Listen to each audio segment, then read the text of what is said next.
What's going on, YouTube? So PTSD is an extreme, it's extremely normal, and it's like scary how many people have PTSD and not even know they have PTSD. But what is PTSD?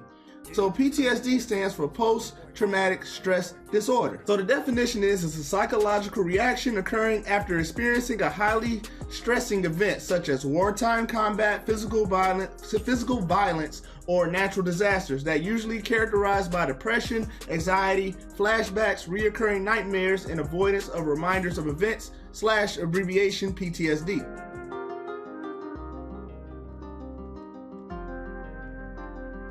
Dude, it's ugly boy, dude, it's ugly boy, dude, it's ugly boy, dude, it's ugly boy beats.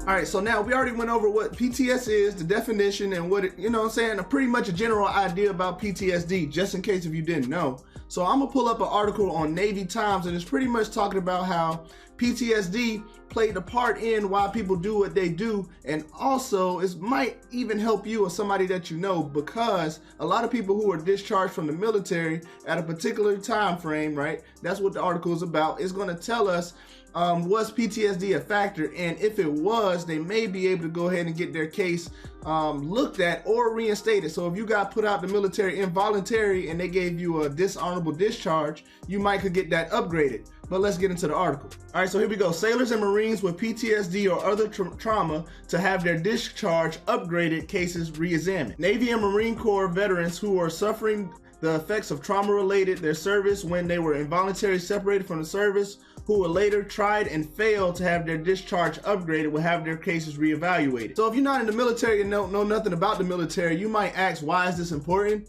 It's important because a lot of people get discharged from the military involuntary, and depending on what happened or what they did or what the case was, it might warrant them to go ahead and get that honorable discharge, because the honorable discharge means you will still have those benefits, and dishonorable discharge or anything other than honorable might exclude them from having certain benefits. So it's pretty much all about having your benefits once you already served and once you get out the military. It's just about benefits. Under terms, the final statement of the case of the class action lawsuit, the Navy has agreed to review the discharges of veterans who have other than honorable or generalized characterizations of service due to behavior connected to post-traumatic stress disorder, the traumatic brain injury, military sexual trauma, or other mental or behavioral condition. The Navy will automatically review discharge status upgrade decisions from the Naval Discharge Review Board from March 2nd, 2012 to February 15th for cases where the sailor or Marine did not receive an upgrade to honorable discharge and was diagnosed or displayed evidence of one of those conditions. Sailors and Marines whose upgrade decisions were issued between October 7, 2001 and March 2, 2012 are eligible to reapply for upgrade to honorable. Additionally, the Naval Discharge Review Board is required to ensure applicants have access to video teleconference capabilities from their home or another location at the time of the review. The Navy will also conduct annual training with board members and staff concerning sailors or Marines with diagnosis of evidence related to these conditions. Long story short, having all these conditions that's related to PTSD plays a part in how we actually react, even if it's undiagnosed PTSD.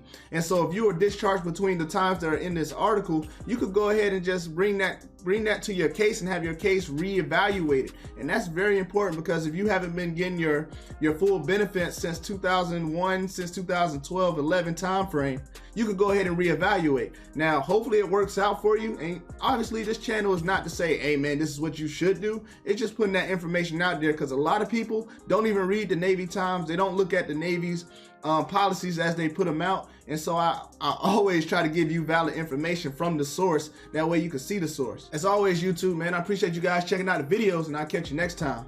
Peace.